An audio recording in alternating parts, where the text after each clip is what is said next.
Hi. How are you? So good to see you. My heart was warmed. Mine too. I was like thrilled when I got your email and love the hair. I know it's not about how we look because we're smart, powerful. Here, I'm going to move you over to here. Okay, so I am when this Jim Gaffigan thing happened. Comedian Jim Gaffigan last week took to Twitter. If you don't know him, I don't know where you've been. He's one of the biggest comedians in the U.S. He talks about food. He is known for being Catholic. He opened up for the friggin' Pope. He took to Twitter in a rant. You know, he's not known for being political, but he ranted about the RNC and Trump. And even though he's made a few jokes here and there about Trump in the past, he doesn't go on screeds about politics. But this was the moment that he chose to risk alienating half his fan base to take a stand. So Marla Schultz, who I've introduced you a minute ago, is here to talk with us about it. And Marla is a personal friend of mine, which is pretty much how I get all my guests. I'm like, who's my friend that would be good at talking about this? Marla. So how are you? I've been really good. I mean, listen, the COVID, you hit that age where everything is the hospital or the HSS or anyway, the COVID, it's been challenging. And I think it's very challenging being a comedian because everybody's knickers get into a twist. And I think everybody is a Karen. And I hate to use that euphemism. Everybody's a Karen. But I just think it is so tense and there's no levity. There's no humor. You can't poke fun at everybody. Everybody is so sensitive. And it's like, I mean, Don Rickles would be canceled before he even got on the stage. Yeah, and it's very hard to be, funny when it's really hard to talk about anything. Yeah. It's impossible. I just feel like I'm dealing with my family because for years, somebody would say something and because I like to be the contrarian. I love to poke and get people, not to be offensive, but just to get a rise out of people. And now it's like, who's got an AR-15 in the audience? Because you can't see behind the plexiglass. I know the fact is there is like no audience anymore. So like everything we do is at least behind the teleprompter now, like what we're doing now. Yeah. Right. So yeah, but still, Gaffigan, let me play a little explainer video so you can see exactly what happened with him. He basically he has been threatened for his views now. It's crazy. It's really crazy. Let me play this quick explainer just so in case people weren't aware of what was going on. And then we'll keep kicking it about this and the other stuff. Right. Hold on a sec. Technology. We've got a new technology running this show. And let's see if it works. I'm always in awe when things work out. And now we have to watch a brief ad from this guy.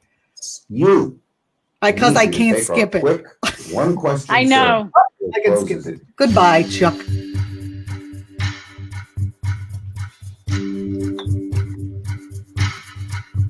Days after glasses.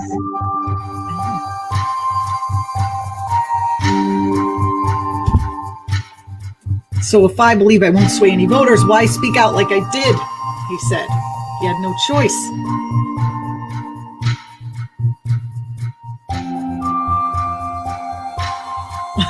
Look, Trumpers, I get it. As a kid, I was a Cubs fan, and I know you stick by your team no matter what, but he's a traitor and a con man. Strong words.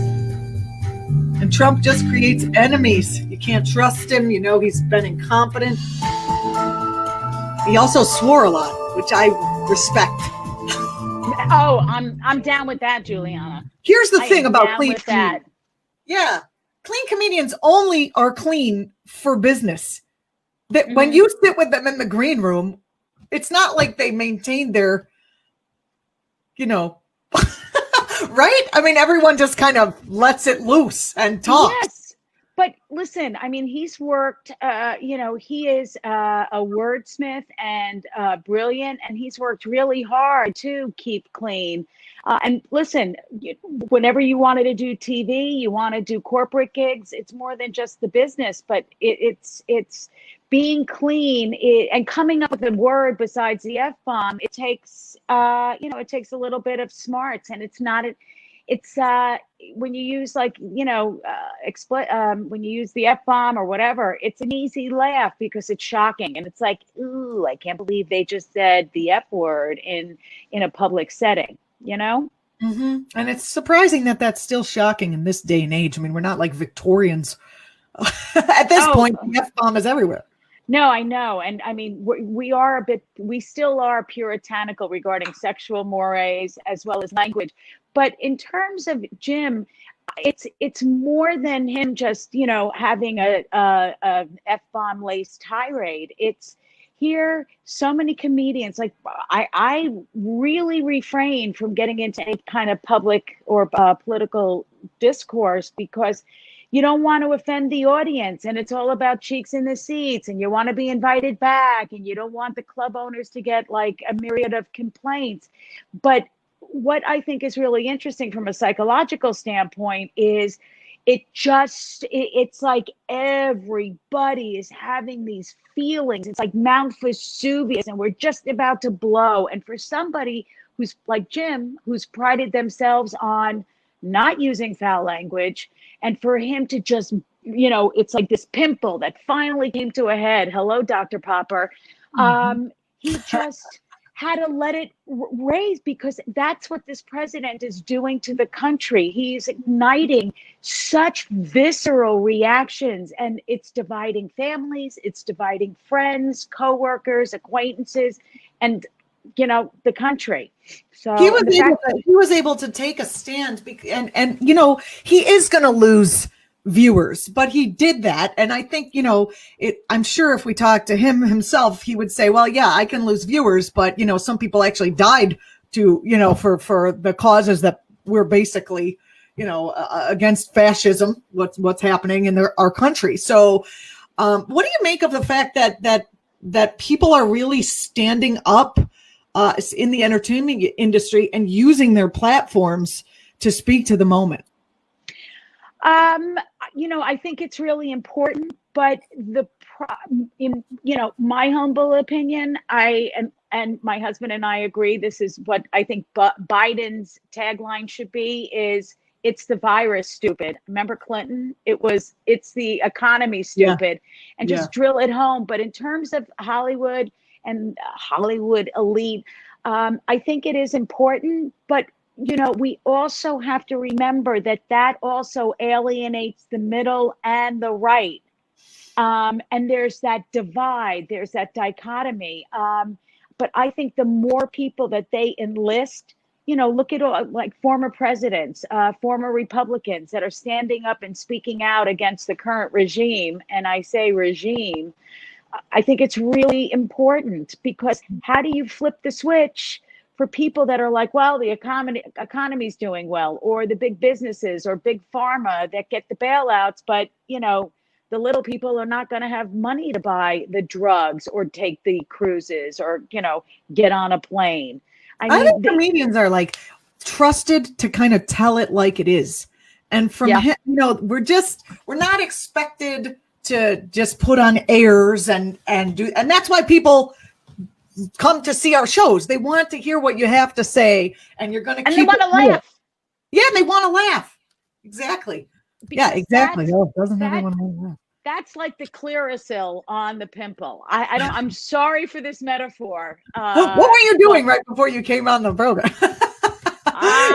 Little home surgery. I was like, what? Because I just got, the magnifying mirror, and I'm like, oh, no. Why was I walking around with like half a stash? I know exactly what you mean. Or like, I have a beard now. Okay, I hope no one saw that over the well-lit home studio office that I have going on. Yes, and my new green screen. I love it. What are you doing with that thing? I know you have a new podcast out. Is that correct? I have a new podcast, yes, and we've just done a revamping, and I'm going to be doing it solo, having guests, and it's really about the importance of humor, and it's called Flip the Switch with Marla Schultz, and it's turning a frown upside down and how important humor is in, just changing your perspective, reframing your Rubik's Cube lens, and I'm going to be interviewing people. Yeah. Oh, I know a great girl who you might want to... Is her name Juliana Forlano? Her name is this. Yes. Now, Marla, I moved and I haven't hooked up my Sirius since we moved. So I'm not sure. Are you still appearing on Fugelsang's show regularly?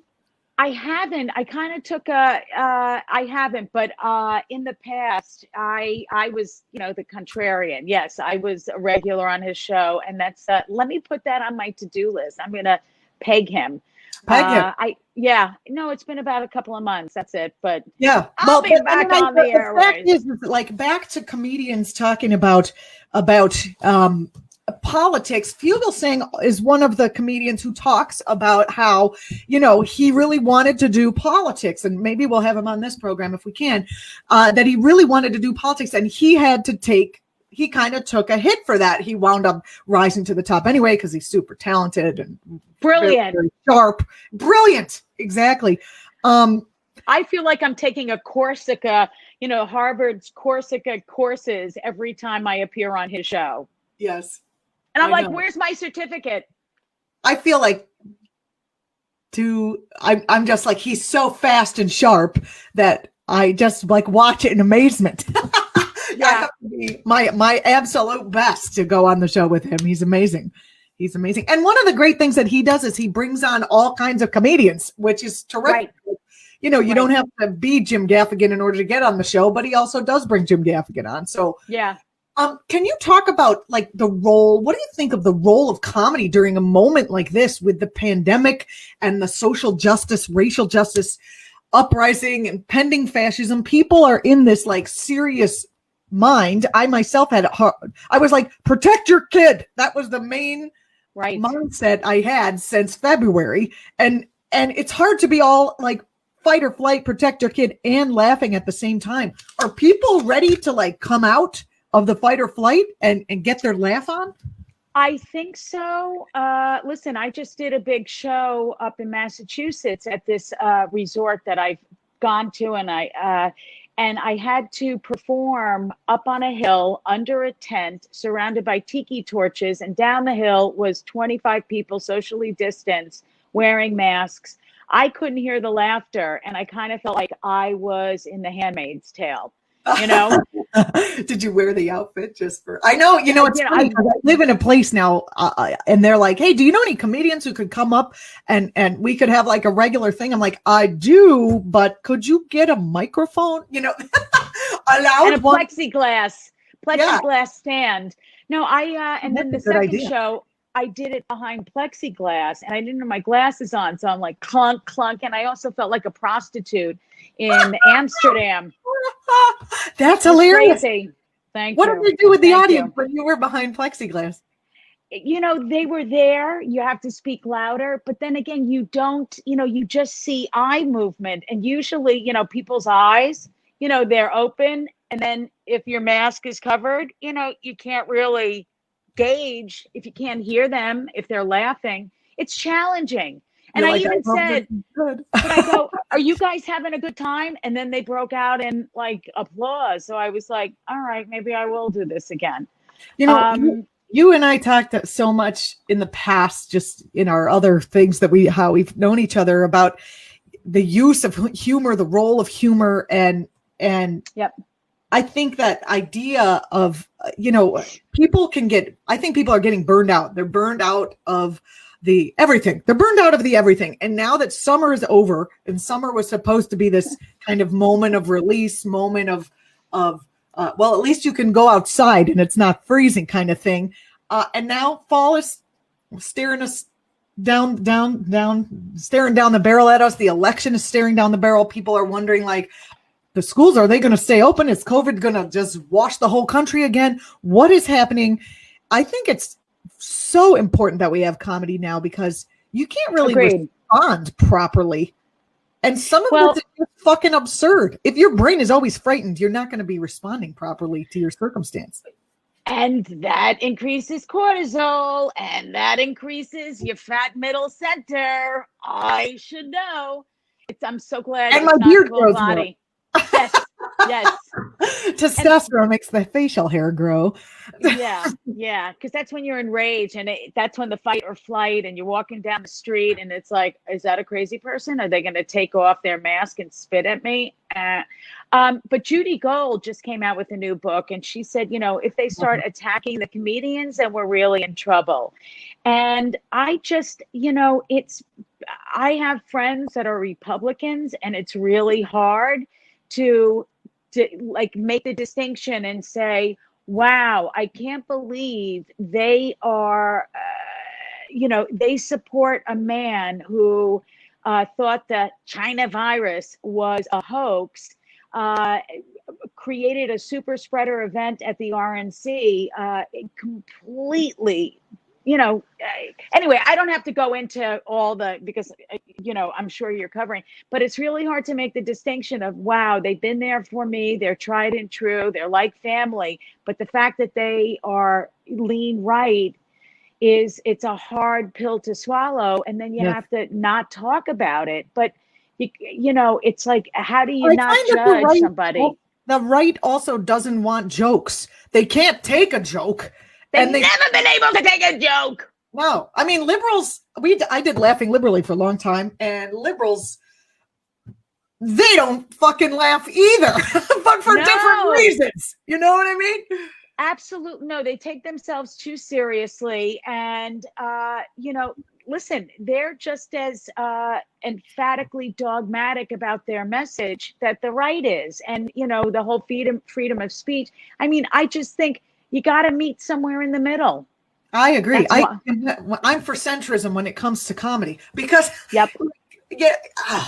cheers to that. I mean, you can't. I get so much hate. I get so much hate for when I have Professor Richard Wolff. He comes on regularly on this program, or Chris Hedges, and I say something that's mildly humorous, and Professor Wolff encourages it. Chris Hedges tends to get thrown off track, but then he goes right back onto track. But the viewers like go insane. They're like, why would this woman break in and say something? I'm like, well, it's my show. You know what I mean? They just can't take it. The people who watch the really like socialists, true socialists have I'm finding they have zero sense of humor at all. Yeah, absolutely. The comic strip here in New York is my home club, and it's on the Upper East Side, which is very liberal, whatever.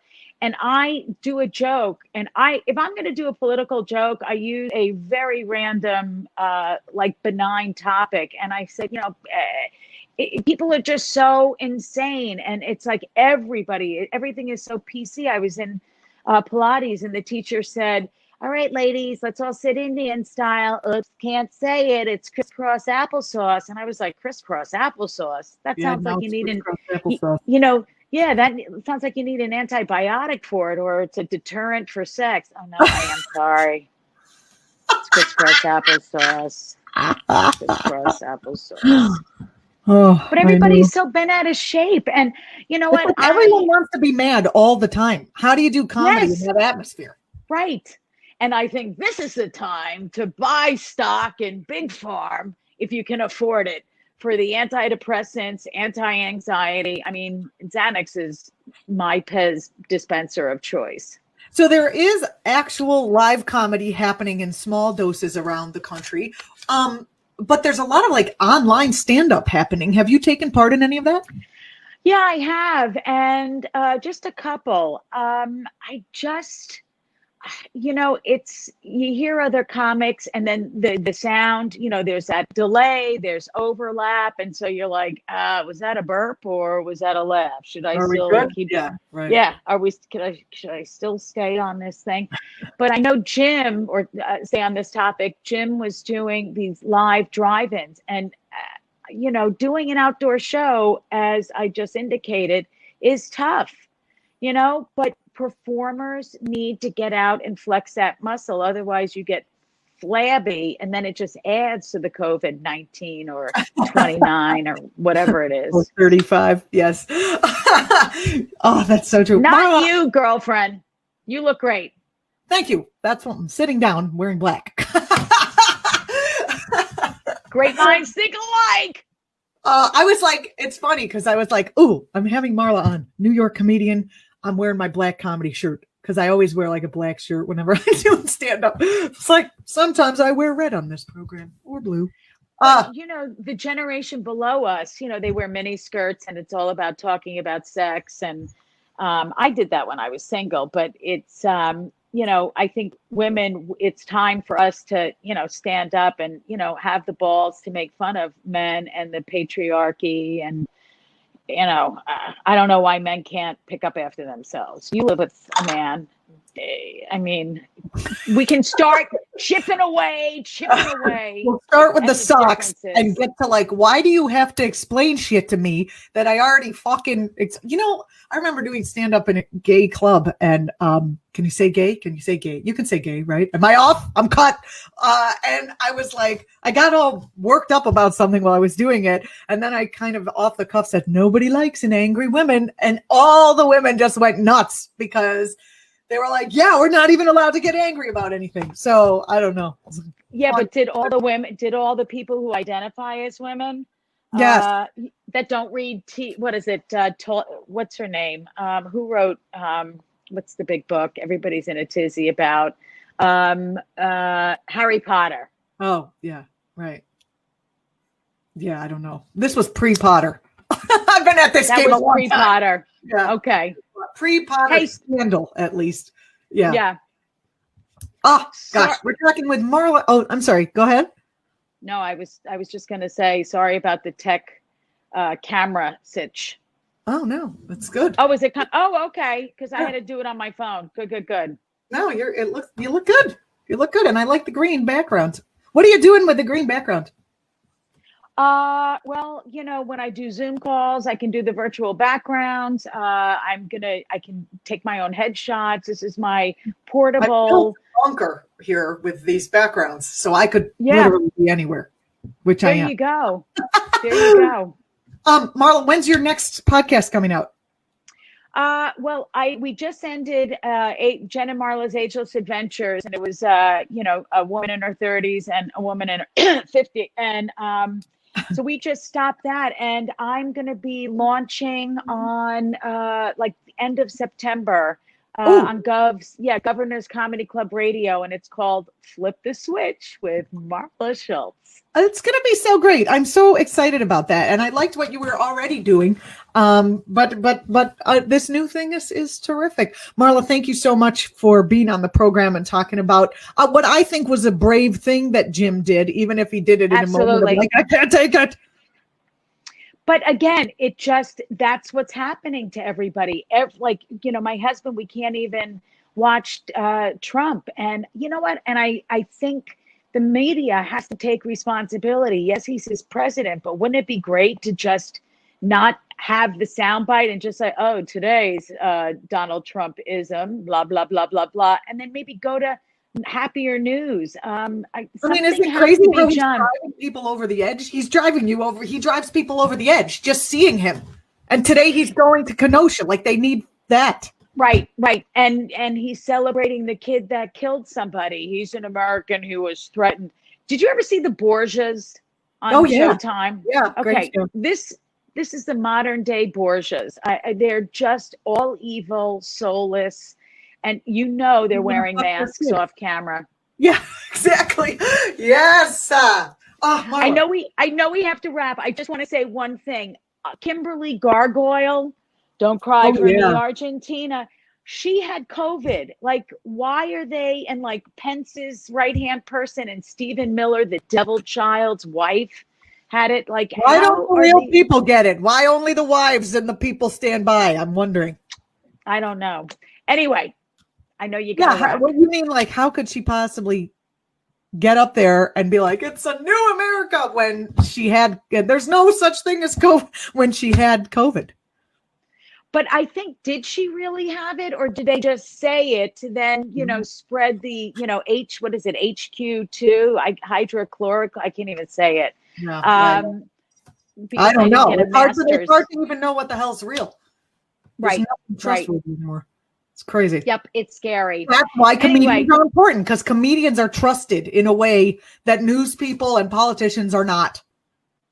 Correct. Correct.